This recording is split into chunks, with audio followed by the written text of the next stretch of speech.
पत्नी ने सिखाया पति को सबक, पति पत्नी के लिए सबसे बड़ी सीख। पत्नी ने न जाने क्या किया था कि पत्नी ने उसे एक के बाद एक कई थप्पड़ जड़ दिए। हमेशा हर प्रॉब्लम को शांति से हैंडल करने वाली पत्नी भी इस बार इतनी अशांत हो उठी कि उसने अपनी चप्पल ही निकाल दी, पति की ओर फेंकी। चप्पल पति के बालों को छूते हुए निकल गई। ये किस्सा यहीं पर ख़त्म हो सकता था, मगर पति ने इसे अपनी मर्दानगी का विषय बना लिया और बात से बद से बदतर होती चली आई। रिश्तेदारों ने भी आग में घी डालने का काम किया।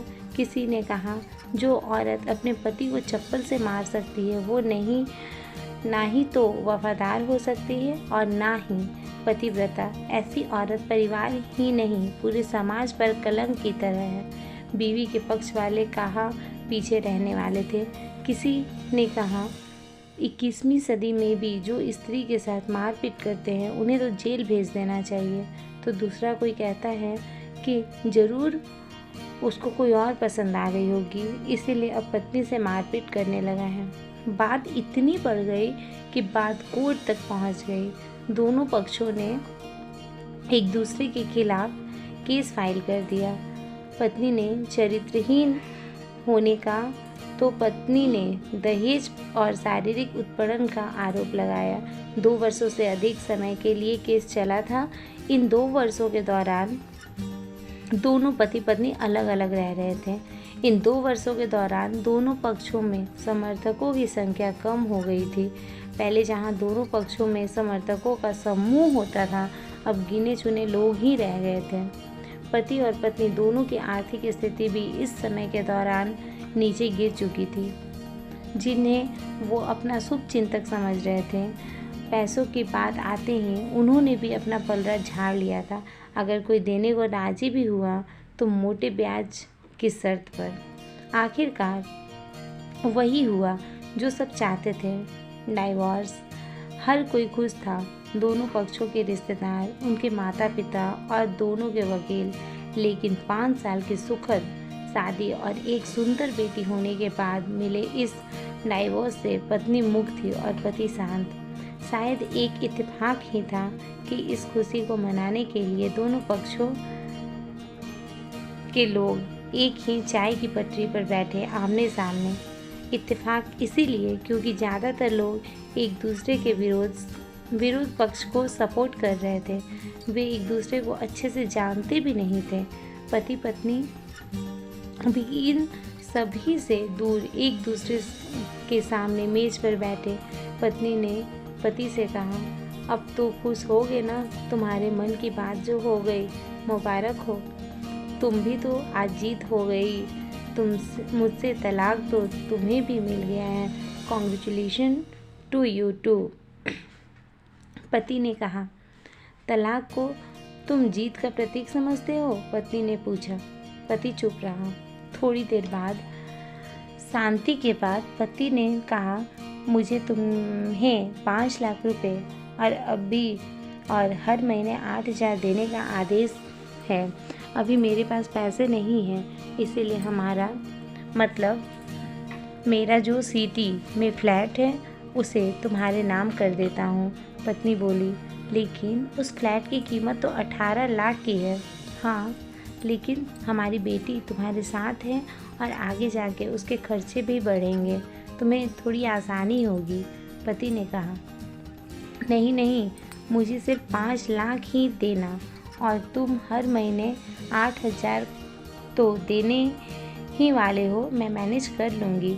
अगर 5 लाख नहीं है तब तो कोई बात नहीं, पत्नी बोली। दोनों फिर से शांत हो गए।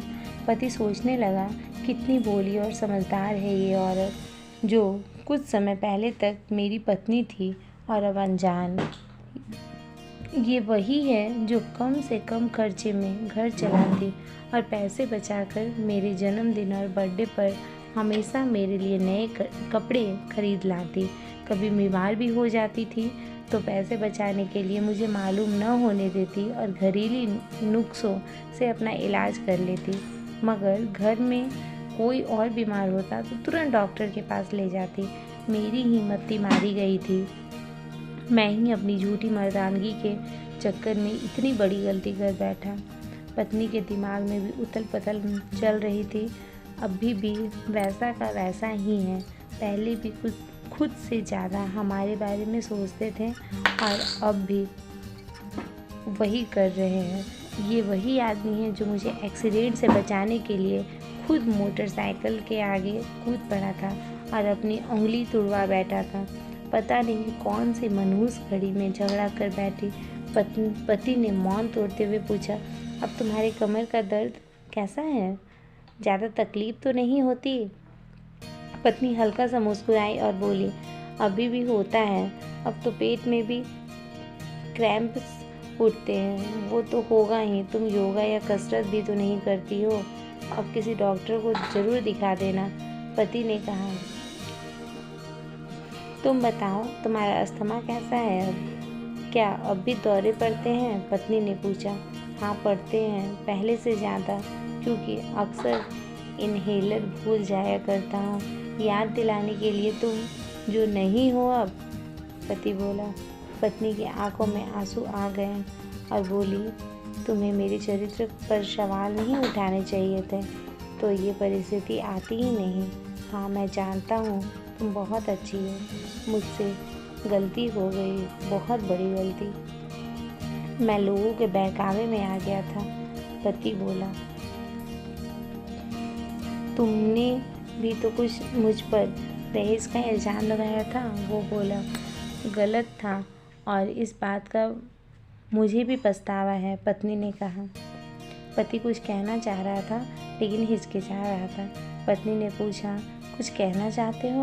वो बोला, क्या सब पहले जैसा नहीं हो सकता? क्या मतलब? पत्नी बोली, मतलब कि हम फिर से पहले की तरह पति पत्नी बनकर, सच्चे दोस्त बनकर नहीं रह सकते? पति बोला।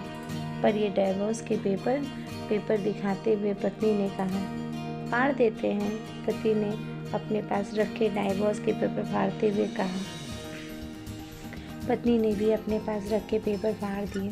सभी हैरान थे, वकील, रिश्तेदार और माँ बाप। पति पत्नी दोनों एक दूसरे का हाथ में हाथ पकड़े अपने घर की तरफ चले गए। दोस्तों, ये कहानी उन हर पति पत्नी के लिए बड़ी सीख है जो छोटी छोटी बातों पर लड़ते हैं और इन झगड़ों को बड़ा बना के अलग होने का डिसीजन लेते हैं। प्यार और झगड़ा तो एक सिक्के के दो पहलुओं की तरह है। दोनों को स्वीकार करना होगा, तभी ये पवित्र रिश्ता इसकी मंजिल तक पहुंच जाएगा। ये लोगों और रिश्तेदार भी मज़ा लेते हैं। रिश्ते सुधारने बहुत कम लोग आते हैं, पर बिगाड़ने में सभी को बहुत मज़ा आता है। इसीलिए हमें किसी के बहकावे में नहीं आना चाहिए और खुद ही अपने रिश्ते को संभाल कर रखना चाहिए। अगर आपको मेरी स्टोरी पसंद आए तो प्लीज़ मेरे वीडियो को लाइक कीजिए और कमेंट कीजिए, ताकि हम आपके एक लाइक से मोटिवेट हो सके, और मेरे चैनल को सब्सक्राइब कीजिए। धन्यवाद दोस्तों।